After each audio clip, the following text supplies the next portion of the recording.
오늘의 말씀은 신명기 14장 1절부터 29절까지 말씀입니다. 너희는 너희 하나님 여호와의 자녀이니 죽은 자를 위하여 자기 몸을 베지 말며 눈썹 사이 이마 위에 털을 밀지 말라. 너는 내 하나님 여호와의 성민이라. 여호와께서 지상 만민 중에서 너를 택하여 자기 기업의 백성으로 삼으셨느니라. 너는 가증한 것은 무엇이든지 먹지 말라. 너희가 먹을 만한 짐승은 이러하니 곧 소와 양과 염소와 사슴과 노루와 불그스름한 사슴과 산 염소와 볼기가 흰 노루와 뿔이 긴 사슴과 사냥들이라. 짐승 중에 굽이 갈라져 쪽발도 되고 새김질도 하는 모든 것은 너희가 먹을 것이니라. 다만 새김질을 하거나 굽이 갈라진 짐승 중에도 너희가 먹지 못할 것은 이것이니 곧 낙타와 토끼와 사반, 그것들은 새김질은 하나 굽이 갈라지지 아니하였으니 너희에게 부정하고, 돼지는 굽은 갈라졌으나 새김질을 못하므로 너희에게 부정하니 너희는 이런 것의 고기를 먹지 말 것이며 그 사체도 만지지 말 것이니라. 물에 있는 모든 것 중에서 이런 것은 너희가 먹을 것이니 지느러미와 비늘 있는 모든 것은 너희가 먹을 것이요 지느러미와 비늘이 없는 모든 것은 너희가 먹지 말지니 이는 너희에게 부정함이니라. 정한 새는 모두 너희가 먹으려니와 이런 것은 먹지 못할지니 곧 독수리와 솔개와 물수리와 매와 새매와 매의 종류와 까마귀 종류와 타조와 타으마스와 갈매기와 새매의 종류와 올빼미와 부엉이와 흰 올빼미와 당아와 오름과 노자와 학과 황새 종류와 대승과 박쥐며 또 날기도 하고 기어 다니기도 하는 것은 너희에게 부정하니 너희는 먹지 말 것이나 정한 새는 모두 너희가 먹을지니라. 너희는 너희의 하나님 여호와의 성민이라. 스스로 죽은 모든 것은 먹지 말 것이나 그것을 성중에 거류하는 객에게 주어 먹게 하거나 이방인에게 파는 것은 가하니라. 너는 염소 새끼를 그 어미의 젖에 삶지 말지니라. 너는 마땅히 매년 토지 소잔의 11조를 드릴 것이며 내 하나님 여호와 앞 곧 여호와께서 그의 이름을 두시려고 택하신 곳에서 내 곡식과 포도주와 기름의 11조를 먹으며 또 내 소와 양의 처음 난 것을 먹고 내 하나님 여호와 경외하기를 항상 배울 것이니라. 그러나 내 하나님 여호와께서 자기의 이름을 두시려고 택하신 곳이 내게서 너무 멀고 행로가 어려워서 내 하나님 여호와께서 그 풍부히 주신 것을 가지고 갈 수 없거든. 그것을 돈으로 바꾸어 그 돈을 쌓아 가지고 내 하나님 여호와께서 택하신 곳으로 가서 내 마음에 원하는 모든 것을 그 돈으로 사되 소나 양이나 포도주나 독주 등 내 마음에 원하는 모든 것을 구하고 거기 내 하나님 여호와 앞에서 너와 내 권속이 함께 먹고 즐거워할 것이며 내 성읍에 거주하는 레위인은 너희 중에 분깃이나 기업이 없는 자이니 또한 저버리지 말지니라. 매 3년 끝에 그 해 소산의 10분의 1을 다 내어 내 성읍에 저축하여 너희 중에 분깃이나 기업이 없는 레위인과 내 성중에 거류하는 객과 및 고아와 과부들이 와서 먹고 배부르게 하라. 그리하면 내 하나님 여호와께서 내 손으로 하는 범사에 내게 복을 주시리라.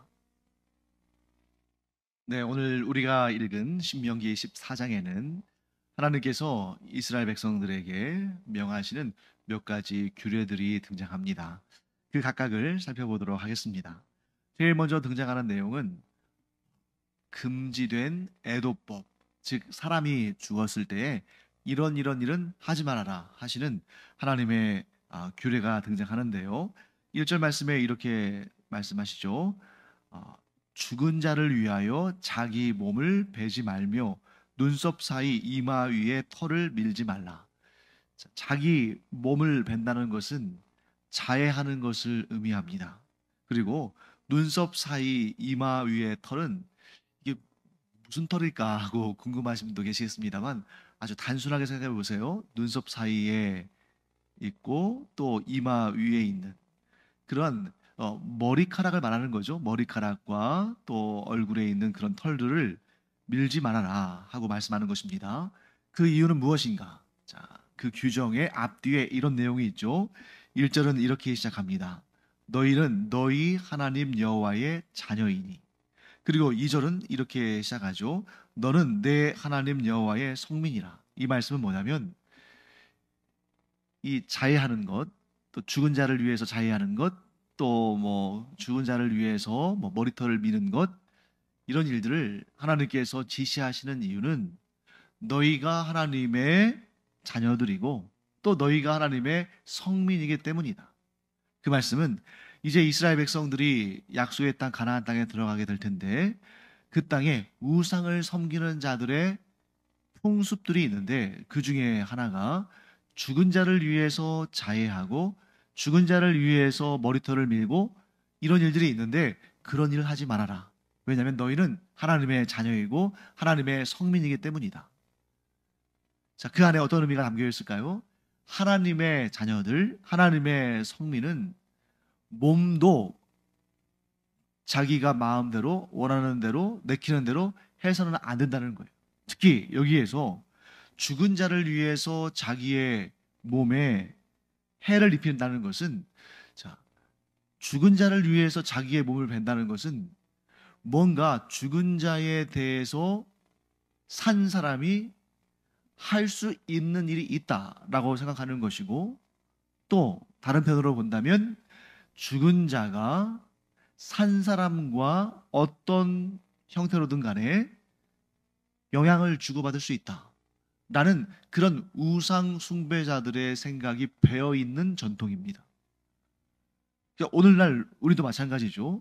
만일 어떤 사람이 우리는 집안에서 제사를 드리는데 전적으로 우리의 조상들에 대한 예의를 갖추는 것이고 그들을 존경하고 공경한다는 의미지, 우리는 그 조상들의 혼령, 조상들의 그런 혼이 신이 되어서 우리에게 어떤 영향을 미친다는 그런 생각은 전혀 없다.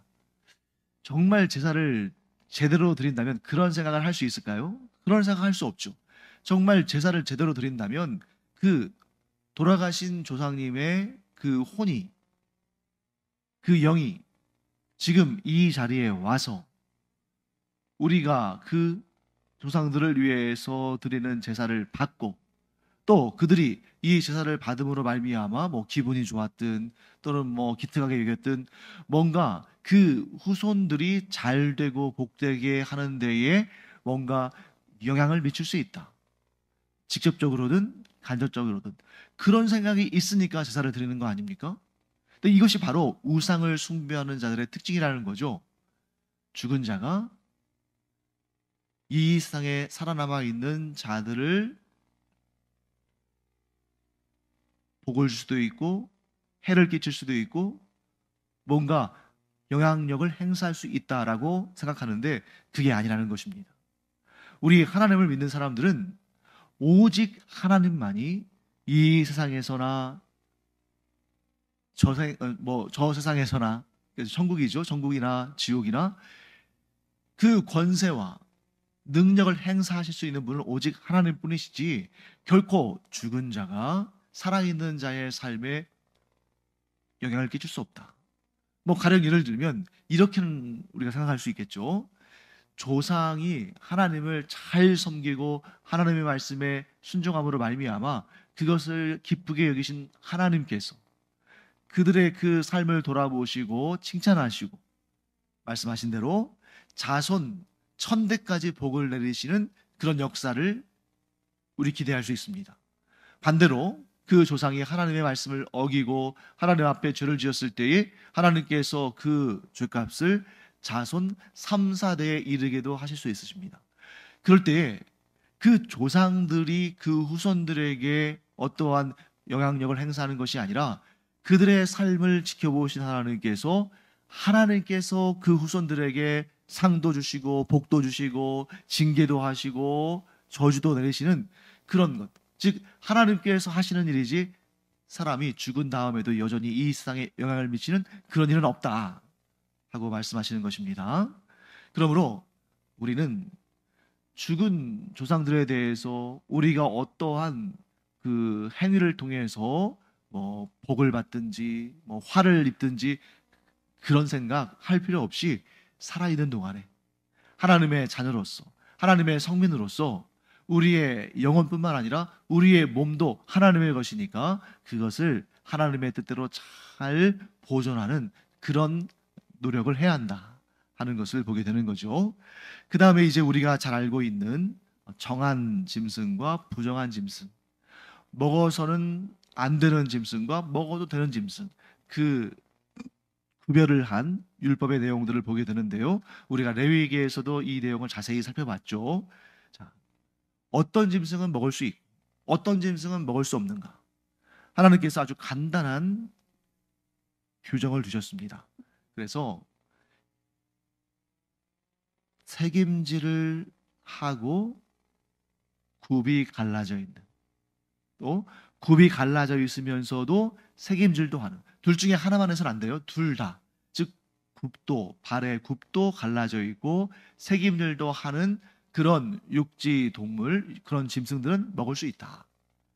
또 물에 사는 생물들, 예를 들면 물고기 같은 것들이죠. 자, 물에 사는 생물들에 대해서는 어떤 규정이 있습니까? 거기에도 두 가지가 있죠. 비늘이 있고 지느러미가 있는 그러한 수상 생물들 먹을 수 있다. 자, 하늘을 나는 새들 같은 경우는 어떻습니까? 하늘을 나는 새들 같은 경우는 명확히 이것은 먹을 수 있고 저것은 먹을 수 없다, 이렇게 규정을 밝혀주지는 않으셨습니다만 그 분리를 통해서 우리가 알 수 있죠.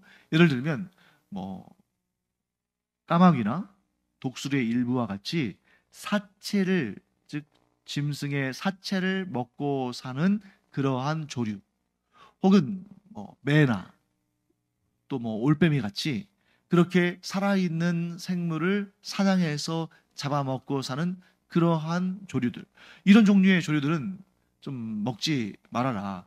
그리고 또 거기에는 좀 사이즈가 큰, 몸집이 큰 그런 새들 먹지 말아라. 이렇게 돼 있습니다. 뭐 대신에 뭐 비둘기랄지 참새랄지 이렇게 좀 곡식을 쪼아 먹고 비교적 몸집이 작은 이런 조류는 먹도록 허락해 주셨죠. 자, 여기서 우리가 알아야 할 사실이 있습니다. 자, 많은 사람들이 이런 규정을 보면서 아니 오늘날 우리도 이런 것들을 따라야 되나? 네, 분명한 사실은 오늘날 우리에게는 이 신약 시대 예수 그리스도를 믿고 구원받은 우리에게는 더 이상 이 율법의 요구가 요구되진 않습니다. 이 율법의 요구들을 우리가 반드시 지켜야만 구원받는다, 이건 우리에게 주어진 그런 복음의 말씀이 아니에요. 예수님께서 우리의 모든 죄값을 대신 갚으시고 우리에게 죄사함의 은총을 베푸셨고, 또 예수님께서 율법의 모든 요구를 이루셨기 때문에 우리가 율법을 지켜 행하는 행위로 구원받는 것이 아닙니다. 하지만 율법의 정신, 율법의 그 중요한 의미만큼은 여전히 동일하고 우리는 그 의미를, 그 정신을 따라야 한다는 거죠. 왜? 율법은 하나님의 마음을 담고 있으니까. 자, 그러면 여기에서 담겨 있는, 우리가 살펴볼 수 있는 하나님의 마음이 무엇인가? 물론 오늘날 과학적으로나 또 우리의 또 삶의 경험으로나 먹지 말라고 한 짐승들 먹어도 별 문제가 없습니다. 예를 들면 돼지 같은 경우, 또 뭐 예를 들어서 누가 까마귀 고기를 먹었다고 해서 문제가 될 것은 없겠죠. 그리고 또 그것이 건강상 치명적인 문제를 일으켜서 곧바로 죽는 것도 아닙니다. 그럼에도 불구하고 우리가 다 이해할 수 없고 아직 다 경험하지 않았다 할지라도 하나님의 말씀이기에 그 말씀을 따르고 순종하는 그 모습을 하나님께서는 기뻐하시고 그런 자를 복되게 하신다. 또 우리가 지금 이 율법 안에 담겨 있는 그런 의미들, 특히 이 음식 규례에 담겨 있는 의미들을 다 알 수가 없어요. 그래서 어떤 이는 내가 그 안에 있는 의미를 안다면 모르지만 내가 그 의미를 다 알지 못하는데 굳이 따를 필요가 있는가? 네, 어떤 경우는 내가 그 율법의 의미를 지금은 깨닫지 못했지만 나중에 시간이 지난 다음에는 또 깨달을 수가 있거든요. 또 어떤 경우는 이 세상을 살아가는 동안에는 그 하나님의 그 율법에 담겨 있는 의미를 깨닫지 못하다가 우리가 이 세상을 떠나서 하나님 나라에 들어갈 때에 또 그제서야 또 깨달을 수도 있겠죠. 중요한 사실은 뭐냐면 하나님의 뜻을 우리는 온전히 다 알 수는 없다는 것입니다. 그런데 어떤 사람은 내가 하나님의 뜻을 다 깨닫지 못하고 이해하지 못하니까 뭐 이런 거는 내가 안 지켜도 돼, 이렇게 생각하는 사람도 있고, 또 어떤 사람은 내가 비록 하나님의 말씀이, 하나님의 율법이 어떤 의미인지 다 깨닫지 못하고 알 수 없다 할지라도 나의 주인 되신 하나님께서 명하신 것이라면 내가 다 깨닫지 못하고 이해하지 못해도 나는 순종하겠다. 하나님께서 그 마음을 기쁘게 여기지 않으시겠습니까? 심지어 허물이 있는, 온전하지 못한 사람들 사이의 관계에 있어서도, 예를 들면 자녀가 부모의 뜻이 무엇인지 잘 이해를 못하거나, 심지어 부모가 잘못됐다는 것을, 부모의 가르침이나 지시가 잘못됐다는 것을 알았을 경우에 어떤 자녀는 무슨 그런 소리를 해요? 말도 안 되는 소리인데 그거 틀렸어요 하면서 따르지 않는, 뭐 그게 사실은 더 좋을 수도 있겠죠. 뭐 실패를 하지 않고 실수를 하지 않을 수 있으니까, 또 뜻하지 않은 손해나 뭐 피해를 입지 않을 수 있으니까. 그런데 그러한 자녀와 비록 부모의 말에 좀 문제가 있고 또 올바른 정보가 아니고 그렇게 부모의 말에 순종했을 때에 뭔가 문제가 생길 수도 있고 손해를 볼 수도 있고 피해를 볼 수 있다 할지라도, 그래도 내가 사랑하는, 내가 공경하는 부모님이 하신 말씀이니까 내가 따라야지 하고 마음을 먹는 자녀와, 자, 부모의 입장에서는 어느 쪽이 더 마음에 감동이 되고 기쁘고 기특하겠어요?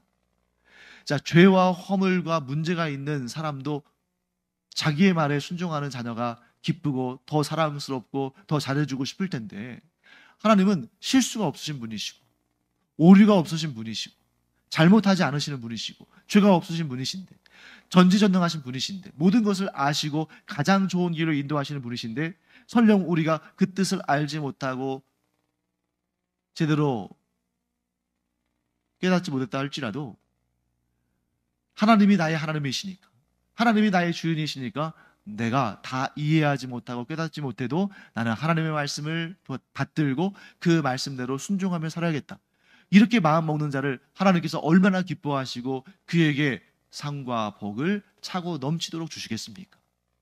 자, 율법은 그 율법의 구체적인 행위들 하나하나 지키는 것도 물론 중요하겠습니다만, 정말 가장 중요한 것은 무엇입니까? 그 율법의 근간을 이루는, 그 율법의 중심인 그 정신을 살아내는 것이 가장 중요하지 않겠습니까?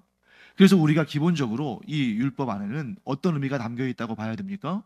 하나님을 사랑하는 마음, 그리고 내 자신을 사랑하는 마음, 그리고 나 자신과 같이 이웃을 사랑하는 마음이 담겨 있는 것이, 그게 율법이고, 그렇기 때문에 그 율법을 지키는 것이 하나님의 복을 받는 가장 중요한 길이다 하는 것을 우리가 보게 되는 것입니다.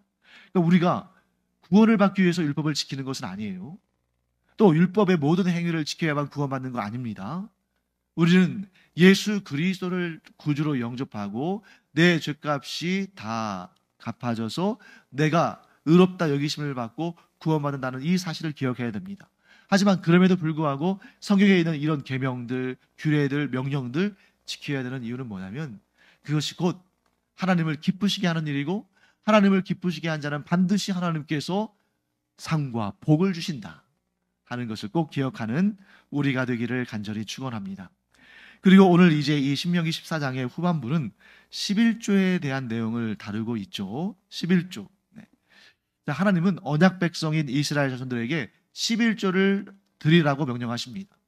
그런데 우리가 이 율법을 공부하면서 계속 반복적으로 우리가 지금 마음을 새기는 내용입니다만, 하나님께서 무엇을 하라 하실 때, 하나님께서 무엇을 드리라 하실 때, 하나님께서 무엇을 하지 말라 하실 때, 이런 명령과 규례를 주실 때에는 우리가 그런 일을 해야만 하나님께서 우리에게 복을 주실 수 있기 때문이 아니라, 하나님은 기본적으로 복의 근원이시기 때문에 기본적으로 복을 주실 마음을 가지고 계십니다. 그런데 하나님께서 복을 주실 때에는 하나님의 명령에 순종하는지를 보셔요. 그리고 하나님께서 우리에게 복을 주실 때에는 명령을 지키기 때문에 그 모습을 보고 복을 주시는 것이 아니라 원래부터 우리에게 은혜와 복을 주시는 분이신데 우리가 하나님의 명령과 규례에 순종할 때에 더 크고 더 놀라운 은혜와 복을 차고 넘치게 부어주시려는 마음으로 우리에게 명령을 하시는 것입니다. 즉 하나님께서 주실 것이 없으시거나 혹은 하나님께서 주실 만한 능력이 없으시다면 우리에게 계명과 율례와 법도와 명령 하지 않으실 거예요. 하나님께서 우리에게 이런 명령을 주실 때에는 우리에게 주실 것이 있으시기 때문에 그것도 아주 풍성하게 주시려고 이렇게 명령을 내리시는 것이다 하는 것을 보게 됩니다. 자, 그렇다면 11조는 어때요? 우리가 하나님을 믿기 까닭에 하나님께서 우리에게 베푸시는 은혜에 대한 대가로 드리는 것입니까? 아니죠.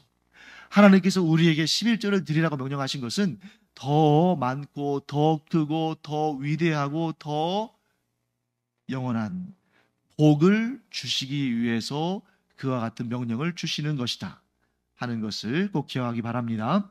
자, 그때 하나님께서 이 10계명과 이 11조와 관련해서 두 가지의 명령을 주시죠. 첫째는 하나님께서 하나님의 영광을 두시기 위해서 정하신 그곳으로 와서 드려라. 자, 그곳이 어디겠습니까? 성전이 지어지기 전까지는 성막이 있는 곳이고 성전이 지어진 다음에는 성전이 있는 예루살렘을 의미하는 거죠.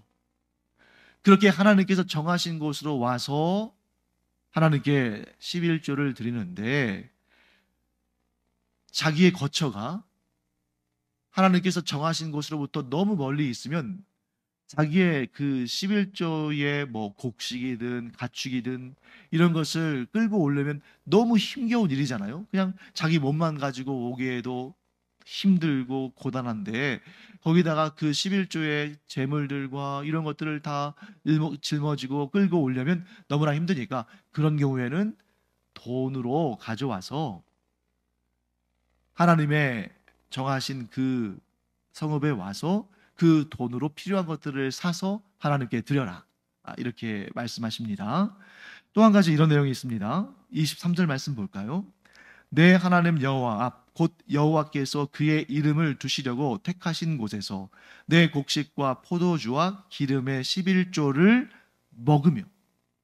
우리 생각에 11조는 이 모든 것은 하나님으로부터 온 복입니다.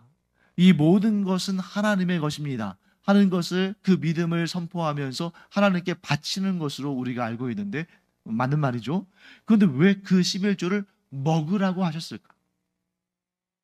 그 이유는 여기에서 말씀하는 이 11조의 예물은 화목제의 차원에서 다루어지고 있다는 것을 알 수 있습니다.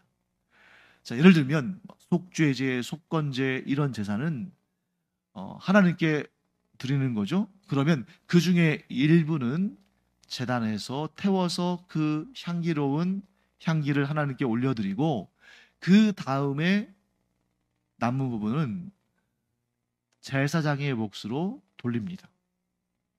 그런데 이 화목제만큼은 그 화목제의 일부를 태워서 하나님께 향기로운 연기로 올려드리고 그 나머지 부위들은 일단 나눠요. 그래서 하나님의 일을 하는 사람들, 뭐 레위인들을 위해서 또 제사장들을 위해서 그렇게 좀 이렇게 구별하여 드리고 나머지는 자기 자신과 또 함께 하나님께 와서 경배하고 예배드리는 자들과 또 이웃들, 특히 이제 힘들고 고통 가운데 있는 자들과 그것을 나누면서 잔치를 벌이는 거죠. 그래서 이 11조는 기본적으로 화목제에 해당하고 화목제는 하나님과 자기 자신과 이웃들이 기쁜 마음으로 누리는 그런 잔치와 같은 제사다 하는 것을 보게 됩니다.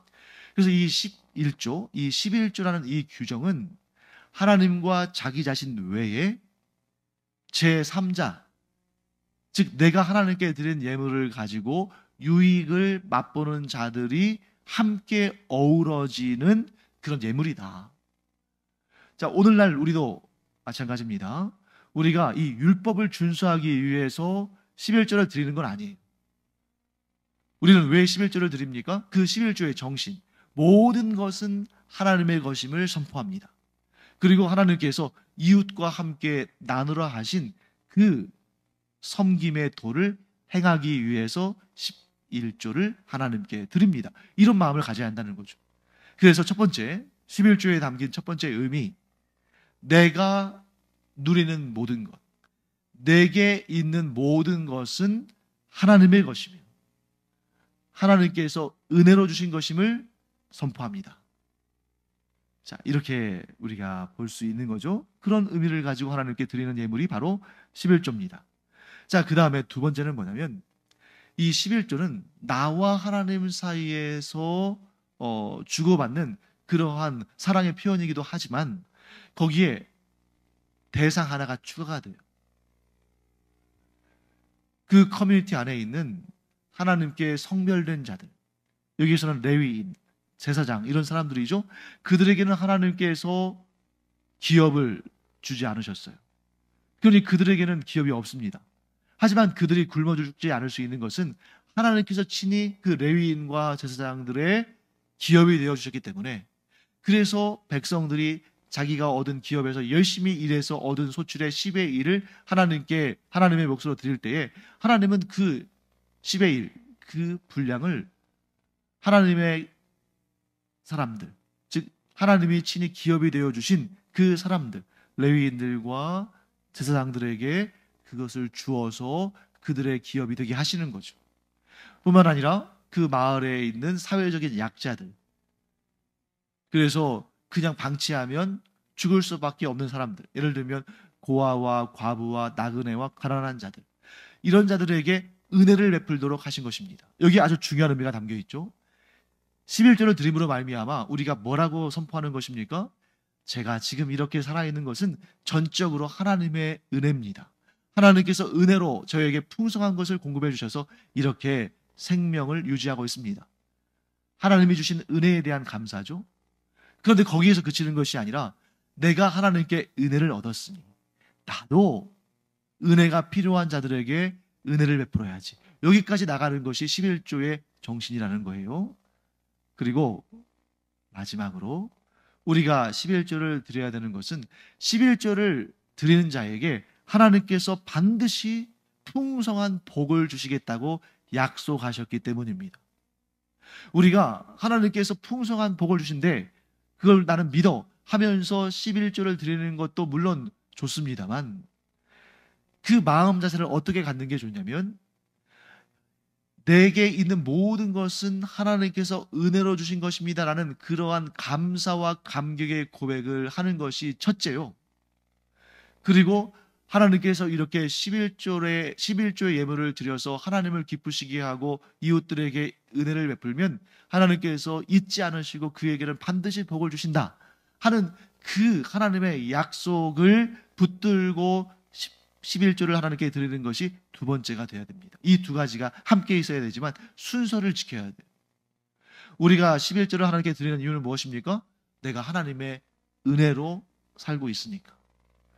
또 우리가 11조를 드려야 되는 또 두 번째 이유는 무엇입니까? 하나님께서 하나님의 명령을 따라 11조를 드린 자에게는 반드시 복을 주신다고 약속하셨으니까. 이 두 가지의 마음을 우리가 함께 갖고 하나님께서 기뻐하시는 예물을 하나님께 올려드리는 그런 우리 모두가 되기를 간절히 축원합니다. 기도하겠습니다. 하나님께서 11조를 우리에게 요구하실 때에는 복을 주시기 위해서 그 말씀, 그 명령을 주신 줄 믿습니다. 그리고 저희가 11조의 예물을 하나님께 드릴 때에 하나님의 은혜를 더 깊이 깨닫게 되고 또 저희도 은혜를 베푸는 자들이 되며 그 모습을 하나님께서 기뻐하시고 더욱더 큰 은혜와 복을 부어주시는 줄 믿습니다. 그 약속 붙들고 저희가 하나님의 명령에 순종함으로 말미암아 하나님께서 주시는 복을 충만히 누리며 그 복을 또한 고통당하고 있는 또 어려움 당하고 있는 이웃들과 나눌 수 있는 그런 화목제를 드리는 저희들 되게 하여 주시옵소서. 감사드리며 예수님의 이름으로 축복하며 기도합니다. 아멘. 기도하는 시간입니다.